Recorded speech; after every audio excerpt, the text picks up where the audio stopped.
Deborah, with her 30 years of being an entrepreneur and creating over 7 companies, knows exactly what it means to accept the mission.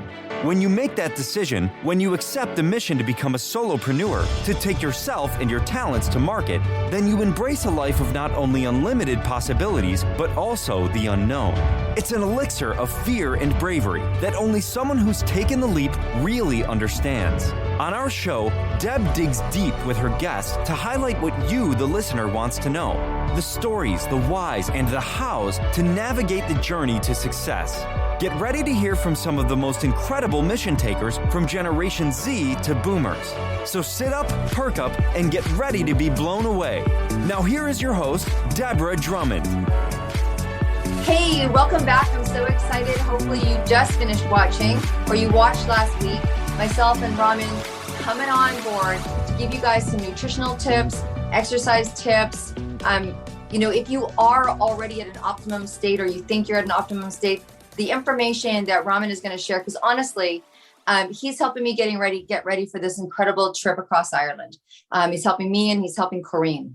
And I consider myself pretty versed in the world of health and wellness. I've been in it for a while, studied quite extensively, and hanging out with this guy, I'm learning at a deeper level things that just I had learned once, maybe studying, when I was learning how to do massage, and you understand how, cells and energy and oxygen and iron and all these things play in the body. And then you go on to life, and you implement them and you use them. And then you tend to, because there's lots of information coming at you, including life at you, they can go to the side or they don't stay at the peak of mind. So for some of you, this is going to be remembrance. For some of you, you're going to have your jaw drop and go, oh my gosh, now I know why they say I should do this. And so anyways, in getting ready and prepared for this great, fun experience, I've been hanging with Ramin. Ramin has, like I said, I think I said it in the last video, and maybe I'll say it again. For some reason, in his past life, he's cleaning up some karma. He got stuck with me and Kareem. His job is to work with us crazy ladies and get us ready to take on this really beautiful quest. But one of the things that we know about, and that we probably don't delve into, is we all know we need oxygen.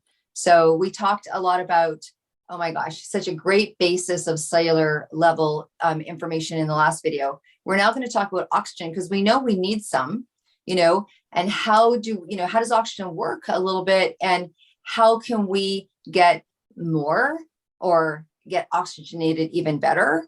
And even for me, I know when Ramin's working with me, he's like, remember to breathe.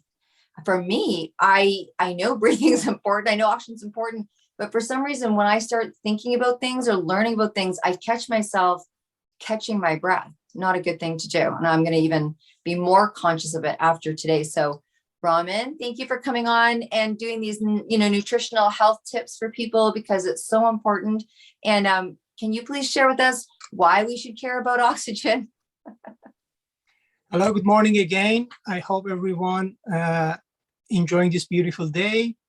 So in follow-up to the previous video regarding to the energy that is the vital for optimum health and regain it or boost it, I would like to continue the previous by a short example that why oxygen is important for us.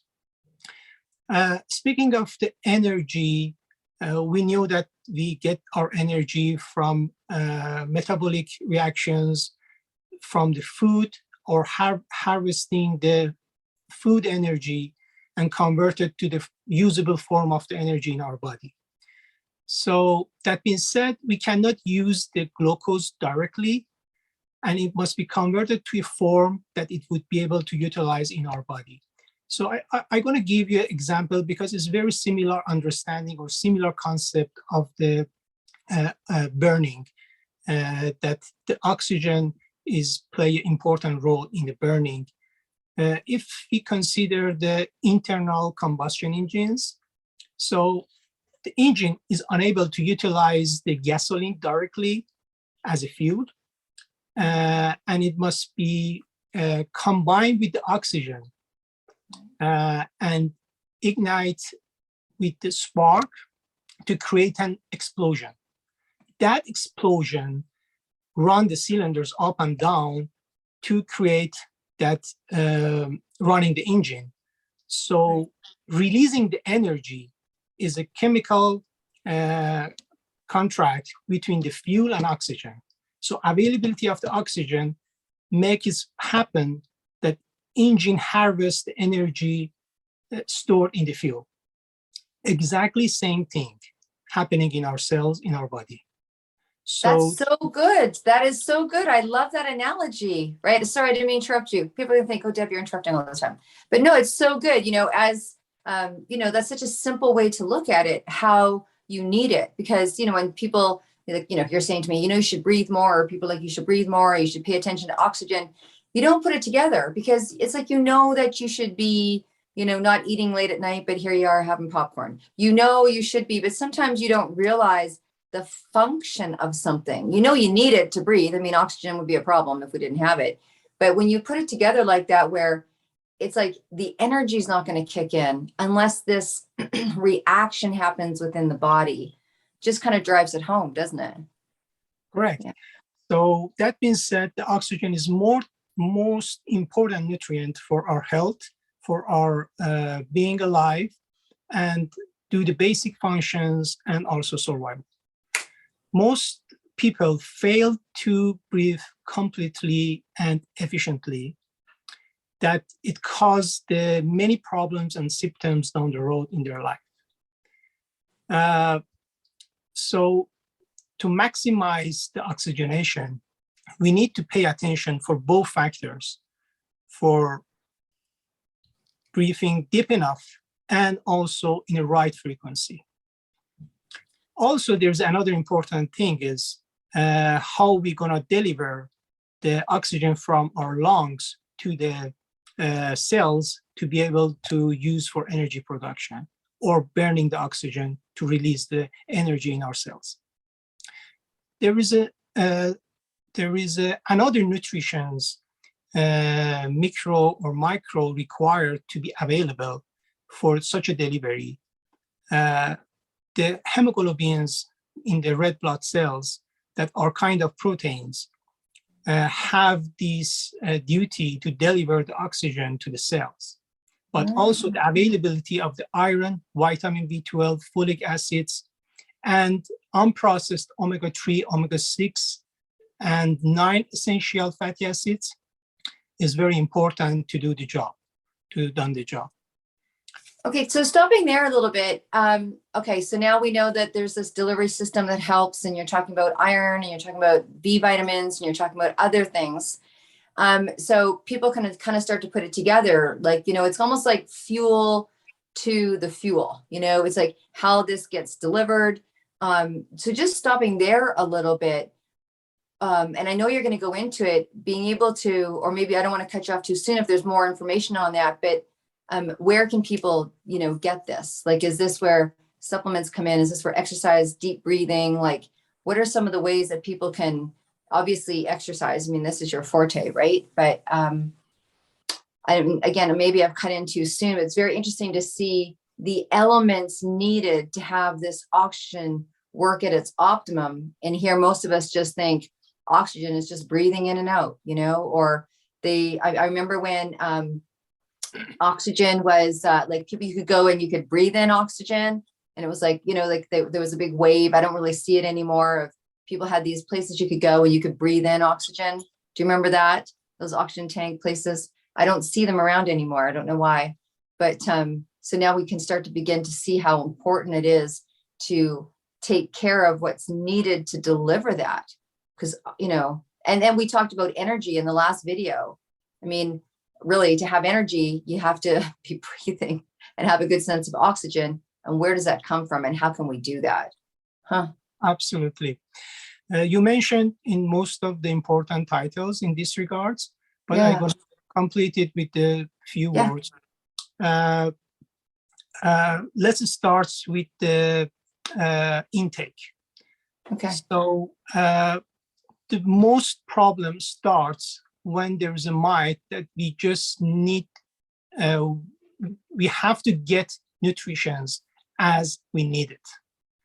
But it is wrong, because when we need something, I mean, when we are starving, when we feel thirst, or when we feel we are so tired, we already in some point, we are in the shortage of the nutrition. Right. So Yeah. when you feel thirsty, you in some point, in some degree, you are already dehydrated. And the optimum health means we don't get there. Because down the road, we're going to know and learn more about how much of the deficiency of the nutrition can hurt us before we even notice that. That's so good. That is what, all of us in the health field preach. It's prevention before correction, right? I mean, Absolutely. even the, all of the supplements, or even the products that I love to endorse, and I love to endorse people and endorse products. It's about, it reminds me of this, people used to ask my daughter, she's at 19 and she was using the same products that I was, to keep our skin healthy. And people used to say to her all the time, like, why are you using an anti-aging cream? And she's like, because I don't want to wait to look like my mom. And I always say that was funny for like the third time. And after that, not so much, but it is really how we need to think. And thank you so much, because I drink when I'm thirsty. But like you said, you're already in like disease state. You're already depleted. You're already or you're waiting and then you get hungry. And if you do that often enough, it's one thing to get hungry once in a while and miss something because you're busy or whatever. But if you're always waiting till your body's screaming at you, it's like when people used to come to the clinic and they'd be like, I can barely move my neck. You're like, I'm sure your neck talked to you 2 weeks ago, right? Absolutely. So so it's prevention instead of, yeah. Health is all about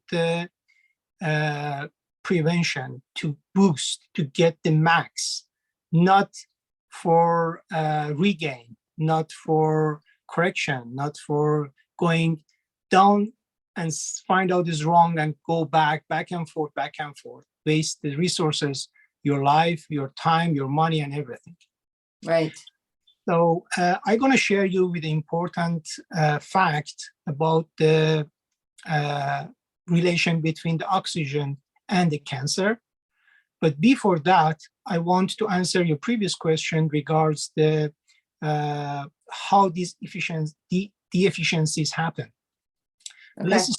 Because this video regards the oxygen, so I'm going to focus on the oxygen mostly, and I'm going to ask you to do a simple test with me to find out or to bring in your attention how simple we can be deprived of the oxygen. Yeah. Oxygen, correct. I know I'm deprived. Okay, here we go. Oh, goody, guinea pig day. Okay. All So right. let's move your shoulders forward like you are typing or holding a tablet in your hand. Do a little bit more exaggerate to get the sense sooner. Yes. Yeah. Thank you. Like that. You'd be like this, No. right? Yes, like you're typing or you're holding a tablet in front of you. So now try to breathe and see how deep you can do it by counting the seconds. Like I did 3 to 4 with this. Yeah, you can feel it super tight. Okay, now let's move your shoulders in a normal state, up, back, down, and repeat it again. Oh yeah, a whole different ball game. Just minimum double. Oh yeah, absolutely. So this wow. is where the problem starts, our posture.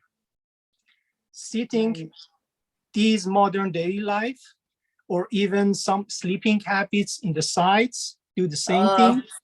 So 24/7, we are compromising our oxygen intake, and then we asking why I have these symptoms. It's a start from here. Very simple. Wow. So posture correction, it means doubling the intake of the oxygen. Very simple. Maybe you blow your mind that wearing a high heel has effects on the posture ended to the forwarded shoulder and the neck. And you can't believe by wearing a high heel or bad posture or walking, you're going to end up with oxygen deprivation. But it's the truth, how it's linked together, everything, and cause a symptom that you can't find out even what's the reason or where it's come from. You're right, because you don't think about it. And honestly, there's so many of us. I mean, it's interesting because, well, my work went from 1/3 of flying and on the road to full-time sitting at a desk, and you don't even notice it. I mean, like even in the world of massage, and how it actually to stand up properly and to be in proper position actually feels awkward for most of us. And it feels like we're being obvious. It feels like we're kind of peacocking or something, it's like that. And I am a huge, I've always said they're going to, bury me in high heels. I feel more comfortable in high heels. Just listening to you talk about that, I'm like, oh my gosh, I'm a side sleeper. I work at a desk and I wear high heels. Ramin, you got your work cut out for you. But these are things that people don't, that people, you don't think. You're like, I'm tired. Oh my gosh, it was because I wore my heels yesterday. I've been working at a desk. It's not, it's lifestyle, right? Oh my gosh. Okay. So tell us some things we can do. We got to fix this. So that being said, just by these things, we get half of the energy our body can produce. Half of the oxygen, half of the energy. I'm not talking about the disease. I'm not talking about the symptoms. I'm just talking about when you said, I'm tired. I don't know why. It's the reason. Energy comes from metabolic reactions in our body that oxygen played the first and most important role in it.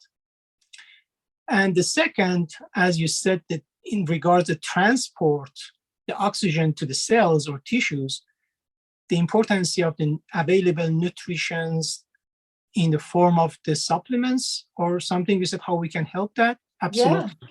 Because our foods not necessarily contain all the micro and micronutrients that we required for maximum health. Mm-hmm. So we have to use the supplements. Mm-hmm. And it's not a bad thing. Of course, it's an option, but even if you think financial wise, spend a little bit to avoid, to prevent big problems down the road that you might never ever even be able to fix it. It's a good investment, even if it's not 100%.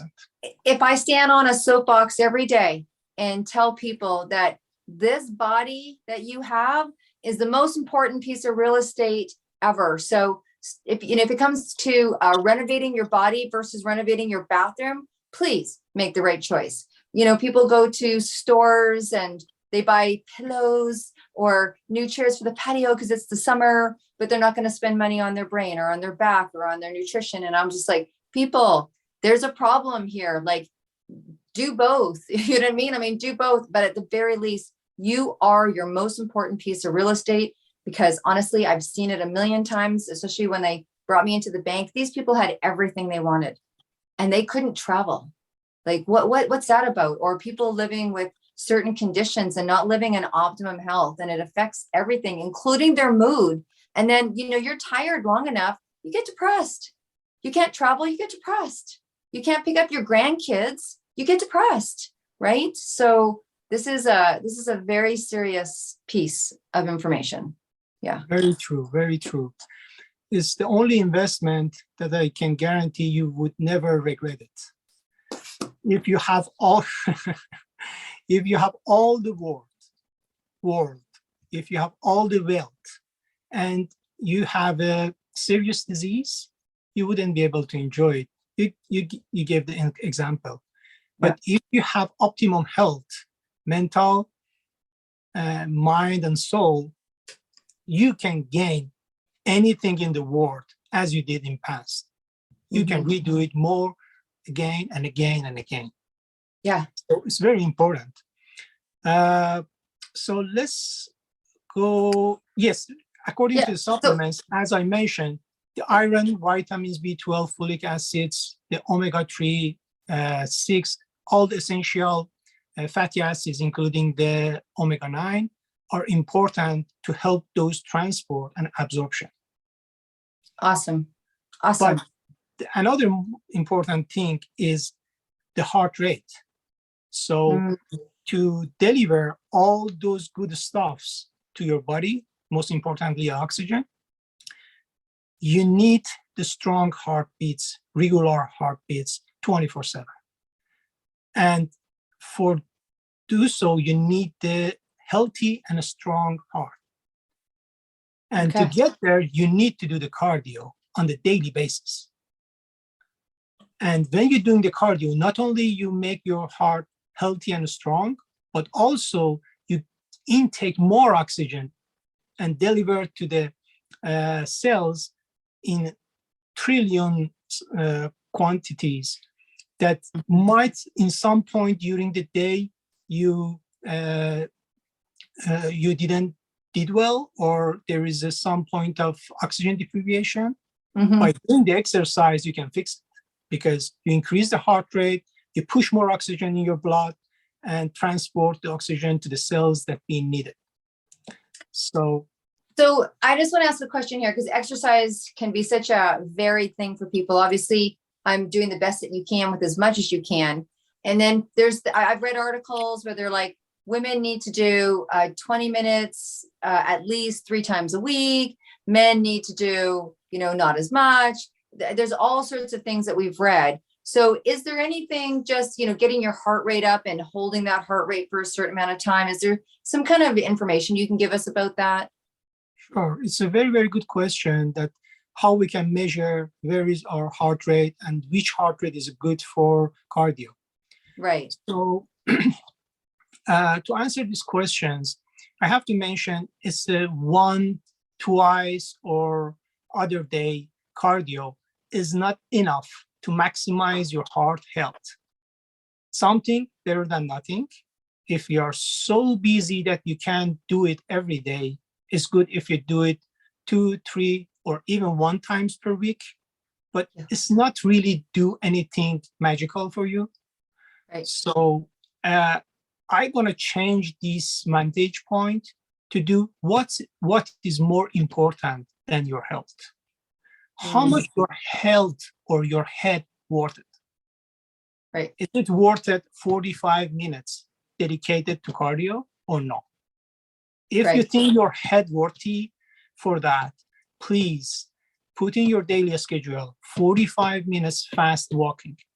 When we're talking about the fast walking, it's like 4 to 6 kilometers per hour.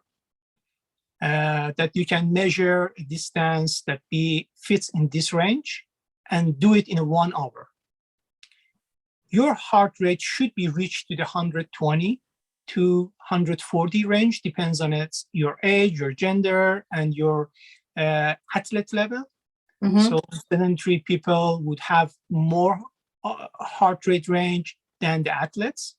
Right. But another thing you can measure is when you are in this range, that also called fat burning zone, you wouldn't be able to talk continuously. You need to take a breath like every 2-3 words. You can't make a long sentences while you are walking and talking. It's another measure that I'm so in trouble. I talk all the time. High heels talk. I got work to do, people. Who's on the train with me? So if you can talk like long sentences without breathing in between, your heart rate most likely around 100 or under that beat per second. So when you have to increase your speed until you reach to the point, you wouldn't be able to talk more than like 3 words in a row, and then you need the breath. Oh my, I got some work to do. So, that's an interesting piece, because a lot of us, particularly in the last couple of years, we did a lot of walking because we just wanted to get out, and, we had lots of things. And so a lot of us would walk with friends. I mean, I walk with my girlfriend, Tammy, and we chit chat the whole time. Now we did some duration, but we chit chatted the whole time. One of us was talking, the other one was talking. I don't think we ever got to a place where we couldn't talk. So that's a good indication. It's just that everyday knowledge that's easy as a barometer, right? So, I don't have one of those, things like, oh, my heart rate right now, everyone's just kind of trying to get what we can, when we can, and if we can. So that's really good to know.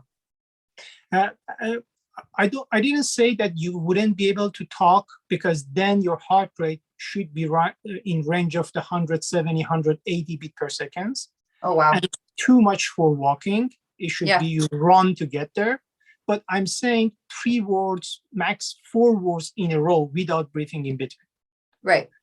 So keep it in mind.